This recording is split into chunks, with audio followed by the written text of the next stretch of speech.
बच्चों, पुनः एक बार फिर स्वागत हमारे यूट्यूब चैनल फिजिक्स विद के उत्तम में। और आज हम लोग 12th क्लास की फिजिक्स में बहुविकल्पी प्रश्नों की सीरीज चल रही है, उसका आज हम लोग लेक्चर नंबर 16 पढ़ने जा रहे हैं।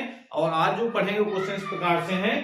पहला क्वेश्चन हमारा है, एक रेडियो एक्टिव नाभिक जिसका जो द्रव्यमान संख्या 237 है और परमाणु क्रमांक 81 है, 3 अल्फा कण और एक बीटा कण उत्सर्जित करता है। मतलब एक कोई एक्स तत्व है जिसकी द्रव्यमान संख्या 237 है और परमाणु क्रमांक 81 है, तो इससे 3 अल्फा कण और एक बीटा कण निकलेगा। तो बताना है जो नया नाभिक बनेगा उसमें कितनी द्रव्यमान संख्या बचेगी और कितने परमाणु क्रमांक बचेगा उसका। तो ये आपको याद रखना है, जब किसी भी नाभिक से अल्फा का उत्सर्जित होता है तो उसके नाभिक में जो द्रव्यमान संख्या उसमें 4 की कमी हो जाती है और परमाणु क्रमांक में 2 की कमी होती है। और जब बीटा का निकलता है तो द्रव्यमान संख्या में कोई परिवर्तन नहीं होता है और जो परमाणु क्रमांक है उसमें 1 की वृद्धि हो जाती है। इतनी बात अगर ध्यान रखेंगे तो ये क्वेश्चन हो जाएगा। तो देखो, इसमें कह रहा है कि 3 अल्फा का निकल रहा है, इसका मतलब है कि जब 1 निकलता है तो 4 द्रव्यमान संख्या में कमी आती है। तो जब 3 निकलेगा तो 4 दें 12 इसमें कम हो जाएंगे। तो 12 जब कम होंगे तो बताओ कितना बच जाएगा। 5, 2 और 2, 225 बचे। ये हमारा ए का मान आएगा। और जेड का मान कितना आएगा जब अल्फा का निकल रहे हैं, बात कर रहे हैं अभी। और जब अल्फा का जब निकलेगा तो उसमें परमाणु क्रमांक में 2 की कमी आती है। तो 1 निकलता है, 2 कमी, 3 निकलेगा तो 6 की कमी हो जाएगी। तो इसका मतलब है कि 81 में 6 कम हो जाए, कितने बच जाएंगे? 75 बचेगा। ठीक है, ये तो हो गया अल्फा का निकलने से। फिर कह रहा है उसमें एक बीटा का निकलता है। तो बीटा का जब निकलता है तो उसकी द्रव्यमान संख्या में कोई चेंज नहीं आएगा, 225 और 225 ही रहेंगे। और उसकी परमाणु क्रमांक 1 की वृद्धि हो जाएगी। तो 75 थे, अब कितना बच जाएगा? 76, एक बढ़ जाएगा, एक ही निकल रहा है तो एक बढ़ा। तो इसका मतलब 225 और 76 ये क्रम होना चाहिए तत्व का। तो 225, 76 ये पहला वाला ऑप्शन सही हो जाएगा। तो इस प्रकार से हम इसको कर सकते हैं। अगला क्वेश्चन दे रखा है, यदि 1.5 अपवर्तनांक वाले समतल लेंस की वक्रता से 10 सेंटीमीटर है तो इस लेंस की क्षमता बताओ कितनी होगी। तो समोत्तल लेंस मतलब होता है कि ऐसा लेंस, ऐसा उत्तल लेंस जिसके दोनों पृष्ठ समान वक्रता त्रिज्या के हों। इस क्वेश्चन के हिसाब से, यानी जो इसका कह सकते हैं उभयोत्तल लेंस। इस प्रकार से दोनों की वक्रता त्रिज्या समान, इस पृष्ठ की वक्रता त्रिज्या भी 10 सेंटीमीटर और इस पृष्ठ की वक्रता त्रिज्या भी 10 सेंटीमीटर है। तो कह रहा है कि बताओ उसकी क्षमता कितनी होगी। तो एक क्लियर है, उत्तल लेंस अगर है तो इसका क्षमता किसमें आएगी? प्लस में। तो इसका माइनस वाले ऑप्शन तो बिल्कुल गलत होंगे। अब प्लस वाले में से 2 बचते हैं, उसमें कौन सा आंसर सही होगा? तो इसके लिए आप क्या करना है कि देखिए R1 R2 दोनों के इक्वल है, चिन्ह लगाएंगे तो R1 का मान अगर प्लस में लेते हैं तो R2 का मान माइनस में लेना पड़ेगा। तो आपको सूत्र ये याद है कि 1/f बराबर होता है n-1 ब्रैकेट में 1/R1 - 1/R2। यहां रख करके आप वैल्यू निकाल सकते हैं। 1.5 - 1 ये हो जाएगा 1.5 - 1 और यहां पर आ जाएगा 1/10 माइनस और एक माइनस चिन्ह पार्टी अनुसार आएगा तो हो जाएगा प्लस का 1/10। यानी R1 का मान प्लस में, R2 का मान माइनस में लेंगे। तो ये इसको सॉल्व करेंगे तो 1/f का मान कितना हो जाएगा? 0.5 बचा और यहां बचेगा 2/10 यानी 1/5 बचा। यानी इसको लिख सकते हैं हम लोग 5/50 या 1/10 आ जाएगा, या f कितना आ गया? 10 सेंटीमीटर। अब क्षमता पूछ रहा है तो क्षमता P = होता है सेंटीफोकस दूरी दे रखी हो तो 100/f करते हैं हम लोग।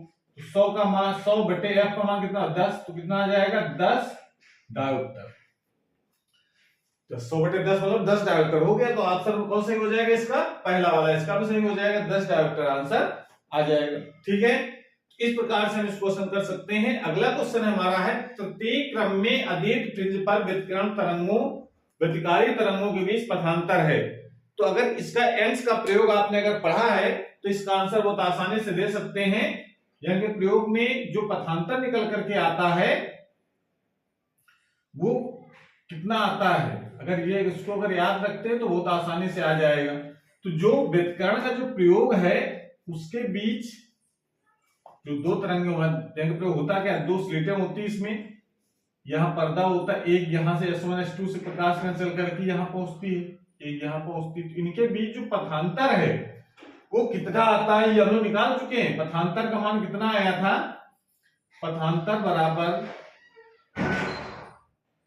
बराबर आया था x small d upon capital D।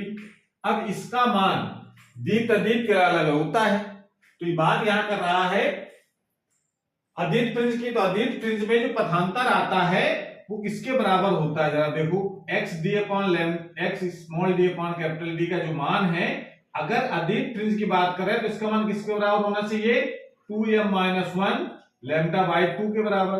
ये अगर दीप्त फ्रिंज अगर होता तो इसका मान m लैम्डा के बराबर होता है। तो ये अंतर है दोनों में। ये अदीप्त की कंडीशन है कि पथांतर कितना होना चाहिए, 2m-1 λ/2, जहां पर आपको m का मान कितना रखना है, 1, 2, 3 ऐसे करके रखते चले जाएंगे तो पहली अदीप्त फ्रिंज, दूसरे अदीप्त फ्रिंज, तीसरे अदीप्त फ्रिंज के बीच पथांतर आ जाएगा। तो अब इसमें क्या है, तीसरे के लिए बताओ, तो आपको यहाँ पर m बराबर कितना रख देना है, 3, तो 3 दूनी 6 में 1 का 5 λ/2 आ जाएगा। तो तीसरे के लिए आंसर कितना हो जाएगा, 5 λ/2। ये अगर तीसरी दीप्त फ्रिंज के लिए कहता तो हम लोग सूत्र क्या लगाते हैं, यहाँ पर x small d upon capital D का मान किस बराबर होता है, m लैम्डा बराबर, जहां m का मान आपको क्या रखना है, अगर केंद्रीय फ्रिंज को छोड़ देंगे तो फिर 1, 2, 3, 4 रखना पड़ेगा इस पर भी। केंद्रीय फ्रिंज के लिए तो m का मान 0 होता है, तो उसको छोड़ दीजिए। तो पहली दीप्त फ्रिंज, दूसरी दीप्त फ्रिंज, तीसरी दीप्त फ्रिंज क्या आता तो कितना आ जाता, 3 लैम्डा, ठीक है ना। लेकिन अदीप्त के लिए आंसर कह रहा है, इसलिए आपको 2m-λ/2 के बराबर करके m का मान 3 रख देंगे, तीसरे के लिए आ जाएगा 2 रख देंगे, दूसरे के लिए आ जाएगा 1 रख देंगे, पहले के लिए आ जाएगा। तो वो पथांतर आप इस तरीके से निकाल सकते हैं। क्लियर हो गया। तो ऐसे आपको ये आंसर दे देना है। और अगर ये कलांतर अगर पूछ रहा होता तो भी कलांतर और पथांतर संबंध होता वो आपको लगाना रहता है। कलांतर पथांतर क्या संबंध आता है, फाई इक्वल टू होता है 2π/λ इनटू डेल्टा x।